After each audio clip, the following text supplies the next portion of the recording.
Friends, hello, happy Tuesday. Welcome to another edition of The Mind Behind, my weekly series. Spencer loves weekly series to talk in third person, but try and find a way to shoehorn my own name in there. My weekly series where I chat with one of the minds behind. See, that's where the name comes from.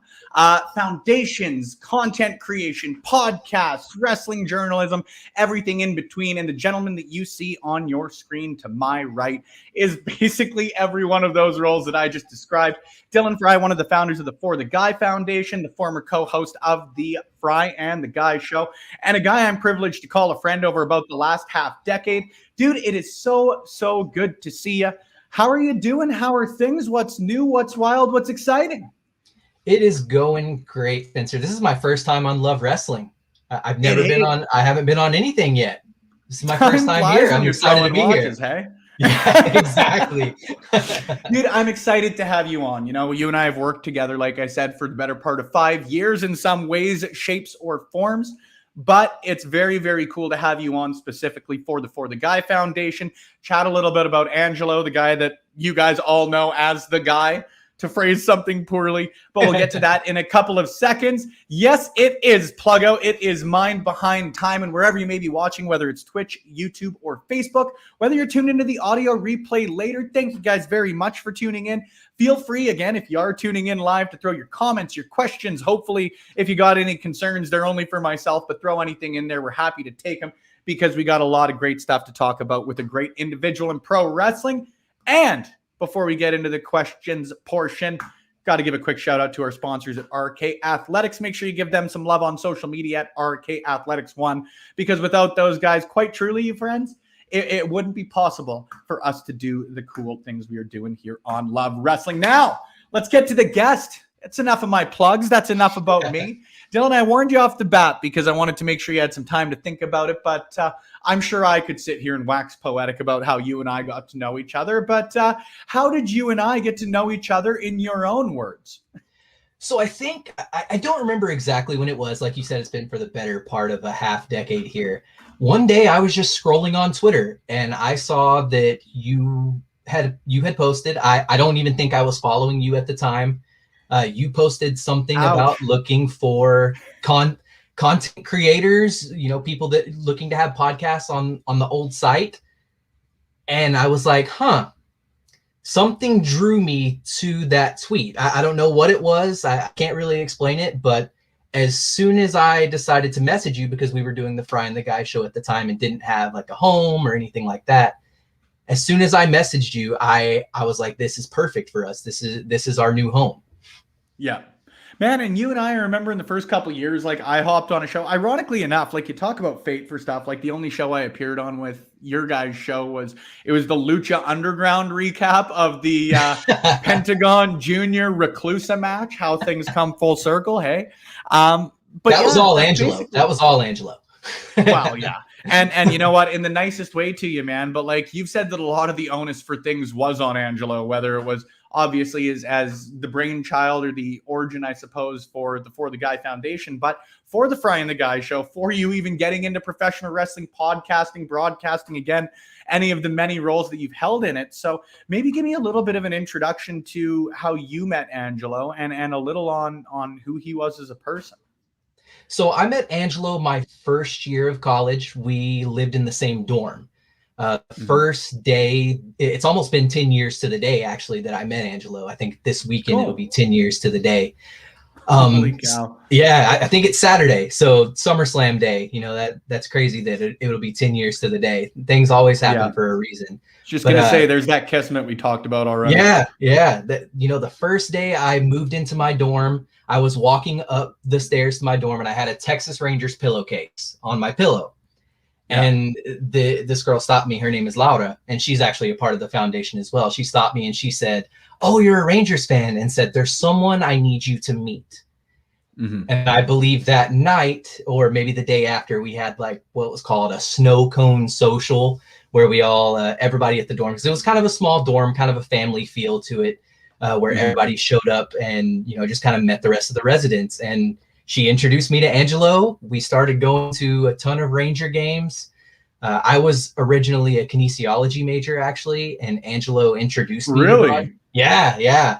I never knew that. I figured out I didn't like science. I didn't like the science part of it. So me too, but by no means was it a lack of interest on the scientific end. It was definitely a lack of brain capacity on my side, man. Probably a little bit of that here too. But two guys in the same boat. We went to a Ranger game one time and he was covering the game. So he was like a member of the media for the game. And he told me before we went to the game, he was like, "You're my assistant for the day. Just look like you belong and I'll get you anywhere." Man, that was one of the greatest days ever. I got to meet a bunch of the players. I got to go into like the press conferences after the game. And that was the day that I decided, I was like, hey, I want to get my degree in broadcasting. Yeah. And then when we found out we were both wrestling fans, like that solidified everything. I was like, this is meant to be. In the most positive sense, like it always goes downhill from there when you find, because there's obviously been a couple of people wherever I've gone to work. It's like, you like wrestling? Right? Yeah. It's the bond you get with people like that, right? We'll get back to it in a quick sec. Throwback. Good to see you, my friend. Listening in, guys, while my girlfriend and her daughter are shopping. Keep killing it. We absolutely will. And I want to give a quick shout out to Molly Bell. Thank you for the follow, my friend. If you guys want to support another great individual in professional wrestling, admittedly, I'm old. I don't know how to bring the screen name of Hells_Bell99 up on the screen. But make sure when this broadcast is done, you throw her some love, because there are few better people, few more positive people out there in pro wrestling. Same thing can be said about the gentleman on my right as well. Reminder, friends, we're here with Fry of the For the Guy Foundation, Dylan Fry. I should probably, advertise your proper name rather than just what I call you. But sorry, you were getting into sort of the origins in broadcasting. You went to that first Texas Rangers game. That was the moment that you said, I'm going to get into this. So what was the process? Like, was it as easy as I'm switching over and let's start doing this? And Angelo approaches you from there, or how do you sort of, what are sort of your next steps? So Angelo was always kind of pushing me that direction. He was trying to tell me like, hey, you need to do this. Like, you need to get into this. And it was as simple as filling out a form. And then the next semester, it was early in my freshman year, so it wasn't too late to change my major or anything like that. The next semester, I got to take a radio production class. And for that class, you get to pretty much host your own weekly radio show on utaradio.com. And Angelo was considered an advanced DJ because he had been in school for a little bit longer than I had. And we made it to where my show was right in the time slot before his, and then his show was right after mine. Like we planned this out like crazy.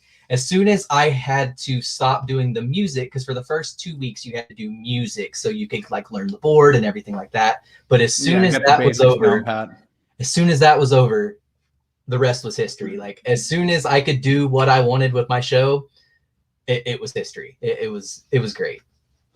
So was it immediately into wrestling? It wasn't. Originally it was baseball. Okay. And I guess that makes sense. The very first Fry and the Guy show, we covered just the Texas Rangers. They were really good at the time, so it was easy to talk about them. But Angelo kind of knew something was missing. That night, when it transitioned from my show to his show was called the DJ Angelo Show. When we transitioned into that, he brought up WWE. And that was like the moment that it clicked for both of us after the show. We were like, this is what we need to talk about. This is where we set ourselves apart. Yeah. Tell me a little bit about him interviewing Hogan and Cena. Oh, man. What a day that was. Okay, I was going to say, I think, man, like, and again, just sort of the simpatico of things, I think you must have tweeted something out, or it must have gotten like a Facebook memory of a post you put up or something like that a couple of weeks ago. Because we had arranged this and it popped up. I was like, oh my God, I remember that. So WrestleMania 32 press conference. WrestleMania in our backyard at AT&T Stadium where the Dallas Cowboys play, literally like a mile or two from our college. I don't even think I was maybe in college at the time, but me and Angelo found out when the press conference was going to be, and we were like, we've got to go. Yeah. We didn't go through the proper channels. You know, I'm going to say right now, we didn't go through the proper channels. He told me, he said, do you still have your UTA radio shirt? And I said, yes. And he goes, put it on. Let's go to the press conference. He was the only person that day to get a one-on-one interview with John Cena and Hulk Hogan. Cena just stopped. Cena did like his group interview with everybody and then stopped, leaned down to Angelo. Angelo busted out his phone and said, okay, let's do this. Like you say, man, and again, like I said as well at the start, lots of love to you, man, but he pushed you in a lot of those sorts of ways, hey? Man, I'm very reserved, like just in general. I'm a pretty shy person, but he pushed me to the limit sometimes, man. Anywhere we went, he would just tell me, just act like you belong and I'll get you anywhere. Like he didn't care where he was at, but he was the person, like when he strolled into the room, your eyes went to him. Mm-hmm. Oh man, I don't disagree. Even when we just when we were talking about that podcast earlier, love you, man. He led it. Maybe take me through a little bit of your favorite memories of the Fry and the Guy show, because again, we've got about 25 minutes left with a handsome gentleman and someone who's doing great things with the For the Guy Foundation. Dylan Fry. See, now I'm ribbing you. But I want to get a little bit of a taste of that because, again, man, it's a show that I really enjoyed having as part of the WCSN. I love chatting with you when we did the Mania previews and those previously mentioned podcasts and that sort of stuff. But you obviously had a lot more experience with it. So maybe a couple of memories, maybe a couple of stories or anything along those lines. It was really the interviews that we got to do. Like, you know, he got to do the John Cena and Hulk Hogan interview. We also got to interview the last standing member of the Von Erich family, of the original Von Erichs. Kevin Von Erich came on our show at one time. He got to interview Lance Hoyt that came on our show. For the Lance Hoyt interview, that's what kicked off what was called PCW Media Madness at the time. One day, probably one of my favorite memories from the show, because I got a really good friend out of it as well. We got a message about PCW, which was a big show in the DFW area probably in the late 90s, early 2000s. It was a pretty big show at the time. It was on local television. You know, you could see it. You could see advertisements everywhere for it. A lot of the people that were involved with PCW say that if social media was around at the time, they would probably be like a Ring of Honor now, like kind of they would be that size. And, you know, everybody went through that show. It was Lance Hoyt, I believe AJ Styles went through there at one time. Tim Storm from the NWA, you know, a ton of people went through there. And we got a message one day about us promoting the reunion show, is what it was called. It was from Lance Romance. Man, great friend. I was just going to say, you introduced me to him, and I've only ever chatted with him fleetingly, but what a great dude.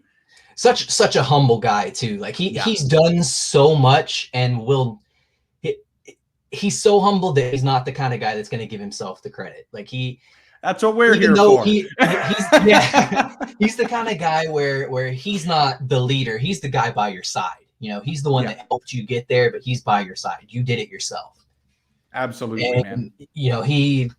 he came on our show, I think 2 weeks later, and that was one of my favorite memories because after that, every time we had one of our live radio shows, we would go to what was called Blaze's Sports Grill on the UTA campus, and we would just have dinner. No matter if he was on the show or not, me, him, and Angelo, we would just spend hours after our show just talking about wrestling, learning about wrestling. That he was the one that originally showed me clips of Sammy Guevara, of Zack Sabre Jr., Well, you guys are the ones who introduced me to Sammy Guevara because you guys interviewed him again 4 or 5 years ago, which is again nuts. Sort of pat yourself on the back for that one, hey? Yeah, it was a lot of fun. I think we've interviewed Sammy twice. I want to say once back. I want to say when we were on UTA radio, but for sure on the WCS at the time. Yeah, absolutely. Fantastic, man. Now, not to try and dance around stuff, but why did you start to wrap the fry and the guys show up? Was it because of the health problems, or was there, what sort of happened on that end of things? Yeah, it was more of his health problems kind of got in the, I don't want to say it got in the way, but he just seemed like he was always kind of in and out of, care, in and out of the hospital. It was more of that why we kind of slowed down with things. We still, send out an episode every now and again with WrestleMania or SummerSlam or Survivor Series, depending on his health. He just kind of decided to do big shows because it kind of got to be where it was just harder for him to do stuff like that. Mm-hmm. But of course, the real reason after our season finale was because he unfortunately passed. Yeah, and we'll dive into that a little bit. Obviously, I don't want to make this too heavy of an episode for the fans tuning in, but there is going to be a little bit of a heavy content warming coming up. Honk honk. Great to see you, Goose. Thank you for tuning into The Mind Behind and Throwback. A great question before we start to get into sort of Angelo's passing and then, of course, the founding of the For the Guy Foundation. Of all the guests that you guys had on your show, who is your favorite and why? Because you gave a couple of great examples, but I know you had a lot more great guests on that show too. Probably my favorite was I'd go with the Lance Hoyt episode because it's more of an Angelo thing because at the time he felt like people didn't really have the confidence in him, in his future and, stuff like that, that he just didn't really felt like he had the support around him besides, of course, me and our close friends. But that was an interview where he stepped up and just took the bull by the horns. He asked every question and he hit it out of the park. We went from his time in PCW to his original time in the Indies to, he was in New Japan at the time, to his time in TNA and WWE. We went through everything in the 2-hour show and it was just great. It was a great interview. It was textbook The Guy, which is it's grammatical butchery, but it is exactly how you would put it. So I'm the kind of person where I overplan things. He would just stroll into the studio and he'd be ready to go. It's the yin and the yang of it, man. I guarantee most of the shows that we do here on Love Wrestling, I walk into as the most unprepared. Thank you, Throwback. I appreciate it. Have fun in Vegas. Can't wait to hear stories. I'll tell you, I'll be told I had a lot of fun by the end of it. Angelo's passing. I think there's no real way to sort of ease into it. Obviously, the show ended because of it, but maybe the circumstances surrounding it, and obviously as deep as you want to get with it, but sort of what was the lead up to it? What were maybe the final moments you met with him or anything in between that you're willing to share with that? So he passed on August 29th, 2019. I want to say this would be 2 years coming up at the end of the month. It's kind of, to be honest, it is kind of a blur with everything that was going on surrounding it. I remember the day of, I received a call from his brother Jaime, and I knew because he was kind of getting better We thought he was, thought he was going to make it, because right before WrestleMania 32, he had a similar scare, and we didn't know if he was going to make it then. But he ended up pulling through. We got to go to WrestleMania 32. We did everything that week, and this was a couple years later that this was happening. So we're, it's Angelo. Like, you think he's going to pull through? He's going to kick out at 2, and he's going to, he's going to outlive all of us. You guys when he's out of it. Yeah, exactly. And as soon as I got the call, I said, how long?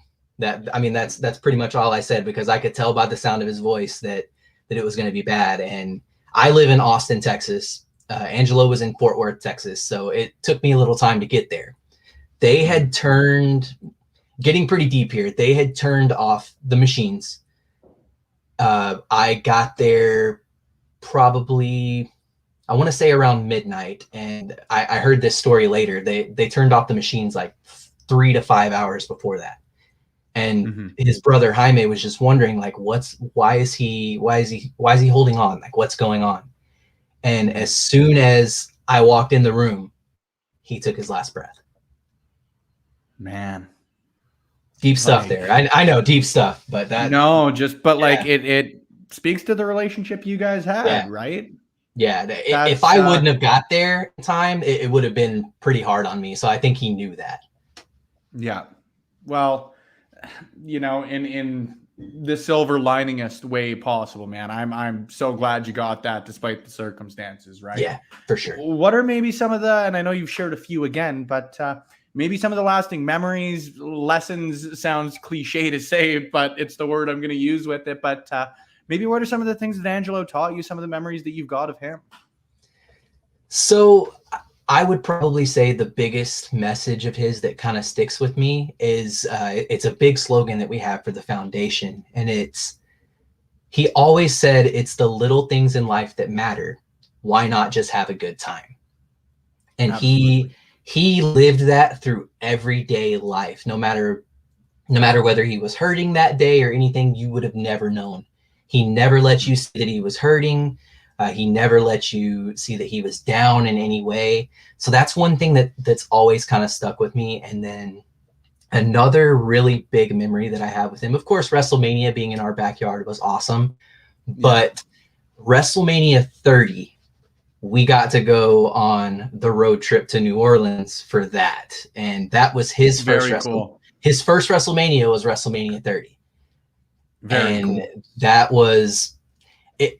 I'm the kind of person where, I've been to 9 WrestleManias myself, but I'm the kind of person where, this will be 10 this year in my backyard. Not 9 WrestleManias, but I'm the kind of person where I think I like taking other people to their first WrestleMania more than me actually going to the event. Because it makes sense. It makes complete sense. It's such a big moment for people, especially if they're wrestling fans, they're like, oh my gosh, I'm here. And that's exactly what happened with Angelo. I'm so glad that I'm the kind of person where I don't really take out my phone and video and take pictures and stuff like that.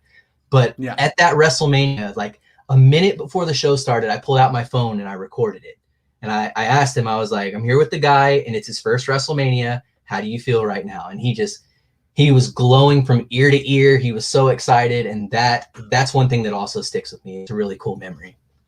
It's one of those things, if you were to have like a proverbial checklist of things every wrestling fan must do, WrestleMania is 100% on there, man. I'm so glad that you guys got that. I want to, though, obviously transition that into more positive things. And you guys are doing like the most positive things that you guys can do, in my opinion. The For the Guy Foundation. Give me a little bit. You mentioned right off the bat there are 4 of you guys that are the founding members of the foundation itself. So what sparked it? Was it an immediate thing? Was it maybe something that took a little bit to come to? Or what are the origins of the foundation itself? So I had kind of had the idea even before Angelo passed. Like I had even talked to him about it. It wasn't going to be, of course, the For the Guy Foundation at the time. But that was like kind of the origins of it. I had talked to him about it and I'm like, hey, what do you think about this? Do you think something like this could work? And then after he ended up passing, I believe it was a month to the day that he passed, because we all had tickets to the final game at the Rangers ballpark they opened up their brand new ballpark that next year in 2020. Yeah.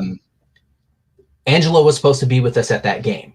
And just leading up to the game, the four of us just kind of knew that we wanted to do something for him. That was the day where it just kind of all clicked with us that we're going to help his legacy live on with the For the Guy Foundation. Yeah. Well, and half jokingly, didn't you also take a cardboard cutout of him? So what that actually was, so we did take a sign for that final game where it says, okay. He is here. I'm confusing two instances. You are, but the next year, of course, with COVID, they did like the doppel rangers is what they call them, where it was the cardboard cutouts getting to sit in the seats. And our board chair, Tony, as soon as I sent over the link where it said, oh, you can get your Doppel Ranger now, you know, it's a $50 charge to the Texas Rangers Foundation, you know, if you want someone to be at the game. And he immediately sent in Angelo's picture, and Angelo was at every Ranger game for the shortened 2020 season, and then he was there for the World Series as well. Very cool. There are a lot of places you can still find the guy, whether it's the archives of the Fry and the Guy show, or whether it's on NXT TakeOver in the middle of Sami Zayn getting his ass kicked by Shinsuke Nakamura. Yes, absolutely. And with that, back to Angelo just being able to pretty much do whatever he wanted. Let's just be honest there. Get her down to brass tacks, yeah. We sat in the very back row on the floor at that NXT TakeOver. And somehow some of the like agents, I don't know what exactly their job title is, but they came up, started talking to Angelo. They moved him up towards the front. Like, he was like 2 or 3 rows behind. You see Finn Balor get thrown over the barricade when he's facing Samoa Joe. You can see Angelo right there, and I'm like, oh my gosh, are they gonna like run into Angelo? Like, because you know I gotta be there for him. Like, be careful. Like, I don't want to have to take him to the hospital after this. No. If we're gonna get this done with, like, no. But back to it. I'm sorry, as tends to happen with you and I, we sidetrack and sidewind, and we'll get our way back eventually. But I do again want to highlight the great work that you guys are doing with the For the Guy Foundation. So, give me a little bit, because you know nobody can speak better to their own work than the people that are on screen with me. Obviously, tell me a little bit about it. What your guys' goal is, how you guys do it, some of the stuff that you have done already. I'm trying to stay vague just so that you can highlight the great work that you guys are doing. So our foundation launched on the 1-year anniversary of his death, which was August 29th, 2020. So we're almost to our 1-year anniversary of being a foundation. We decided on that day because we wanted to bring kind of a positive light to that day, which was, of course, a really tough day, being 1 year from everything going down. That was when we kind of started. We had been working on it for, of course, months before that, almost a year before that. And with COVID happening, it was kind of tough at first to, you know, have a foundation that wants to send people to their favorite event, their favorite game, something like that. When there's no events going on, there's no fans in the stands and stuff like that. So it kind of put a dent in everything at first, but we just kind of did what Angelo would do. We fought through it. We kept going. Around I think April 1st or around the 1st of April last year, we were able to finally send a deserving child to their first event. His name is Corbin Cox, and he got to go to Texas Rangers opening day, which was the very first game for the Rangers where fans were allowed in their ballpark. Unbelievable, man. You know, we've said it a couple of times through this, but like just the simpatico of stuff like that, right? Like, you know, out of a shitty situation, you basically get the perfect event to send someone to honor his memory, right? Before we wrap it up here, because I know we've got a video that we're going to show to close the show out, give me a little bit, and I know we're going to be highlighting it a ton across the Love Wrestling social media over the next 8 months. So friends, I can guarantee not only is this not the last time you see Dylan on our screens, but it is far from the last time you were going to hear about the 8 till 38 initiative or see the hashtag 8 till 38. But Dylan, give me a little bit on that before we play the tribute video that we've got lined up to close the show out. So 8 till 38 stands for 8 months till WrestleMania 38, where Love Wrestling and the For the Guy Foundation have partnered to raise money specifically to send a kid, a deserving child, to WrestleMania 38 in our backyard at AT&T Stadium. We're really looking forward to it. We want to bring that long-lasting memory to last a lifetime, sending a kid to the biggest show of them all for wrestling. Absolutely, friends. I think that it sums up perfectly the great work that these guys are doing. It sums up perfectly the cause that we are going to be pushing over the next little bit. So like I said, please make sure you're using the hashtag 8 till 38. Make sure you're supporting Dylan, the rest of the individuals at the For the Guy Foundation, and of course the foundation itself, because you know, I can't sell it any better, and I've already said it, so why I would even attempt?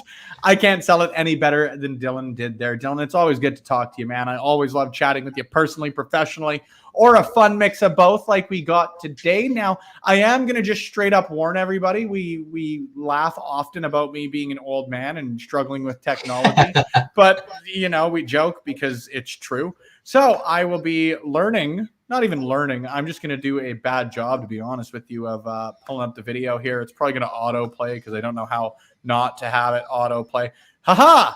Look at me. Do you want me to kind of set up what exactly this is? I'd love that, because what I'm going to do to close it out, Dylan, is I am going to put it on the big screen. Once the video ends, the broadcast will end, and that'll be The Last of Us. So, Dylan, please let us know not only a little bit about the video that our friends are about to watch, but where people can follow you and where people can continue to support the For the Guy Foundation.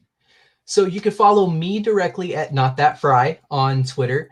Social media for the Guy Foundation is at We Are For the Guy on Twitter, Facebook.com/For the Guy Foundation. And this video itself is the very end of the Fry and the Guy show, the end of our 2.5-hour series finale. For the Guy is what I called it. I called it For the Guy, and this is where we kind of announce the next steps to kind of keep his legacy living on. Beautiful. Friends, thank you for tuning in. Thank you for continuing to stay tuned in, because, you know, Angelo meant a lot to a lot of us. And I know I speak for a lot of people on that end of things, and none more so than the individual who was formerly on my right of my screen, but is now below me on the screen. Dylan, it's always a blast, man. I will talk to you after the stream ends and we finish up with all of the bells and whistles that come with all of this stuff. I'm speaking to a producer, so I can use the inside baseball terms like, you know, bells and whistles. I don't know where I'm going with that, so I'm just going to play the video. We will see you all shortly. Thank you for tuning into The Mind Behind. Stay tuned after today's broadcast for another special edition of NWA Power Out and, of course, the War Report. We'll see you guys later.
Remember when I was saying, Dylan, that I'm an old man? Do you remember when I was saying that earlier? I apologize, friends. I am trying to figure out the audio on this end of thing, but let me tell you, I'm just really, really bad at it. So, Dylan, I believe that this is what they call calling it in the ring. Brother, Yes. as long as you are okay with it, I am going to be putting this on our Love Wrestling social media immediately following this broadcast. And I do apologize for the issues, but I also can't claim that I ever said I was good with technology. Hell, you can rewind this video about 45 seconds and you will qualify that I said the exact friggin' opposite. So again, I apologize on that end of things, but let me tell you, like I said off the bat, if there are any concerns, I know that they are going to be directed to me on this show. If you're tuned in on Twitch, we're going to go hang out with our good friend, Big Ben Ortman. If you're tuned in on Facebook, if you're tuned in on YouTube, we thank you very much for doing so. Make sure you show some support to the Fry and the Guys show. The archives are available everywhere, but most importantly, you show support to Dylan Fry and the For the Guy Foundation, because they're doing great work for great individuals. And those are the kind of people that we love to support. Dylan, thank you once again. And I speak for you when I say goodbye, friends. We will see you next week on The Mind Behind, but we'll see you in a few hours for Power Out, The War Report, and a whole lot more right here on Love Wrestling. We'll talk to you next week, friends. Have a great day.